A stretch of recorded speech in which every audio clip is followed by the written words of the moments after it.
আগামী ১২ মার্চ ত্রয়োদশ জাতীয় সংসদের প্রথম অধিবেশন অনুষ্ঠিত হবে। এ উপলক্ষে বুধবার দুপুরে জারি করা এক আদেশে রাজধানী শেরেবাংলা নগর ও এর আশপাশের বিভিন্ন এলাকায় সভা সমাবেশ, মিছিল ও বিক্ষোভ সহ সব ধরনের কার্যক্রম নিষিদ্ধ করেছে ঢাকা মেট্রোপলিটন পুলিশের ভারপ্রাপ্ত কমিশনার মোহাম্মদ সরওয়ার। পুলিশ জানায়, অধিবেশনটি নির্বিঘ্নে সম্পন্ন করতে সংসদ সদস্য ও পার্শ্ববর্তী এলাকার নিরাপত্তা জোরদার করা হয়েছে।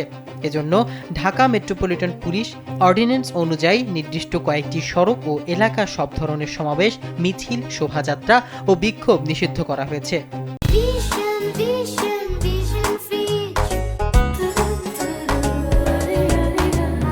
বিজ্ঞপ্তিতে বলা হয়, মহাখালী ক্রসিং থেকে পুরাতন বিমানবন্দর হয়ে বাংলা মোটর ক্রসিং পর্যন্ত এবং বাংলা মোটর লিংক রোডের পশ্চিম প্রান্ত থেকে হোটেল সোনারগাঁও সড়কের সার্ক ফোয়ারা পর্যন্ত এই নিষেধাজ্ঞা কার্যকর থাকবে।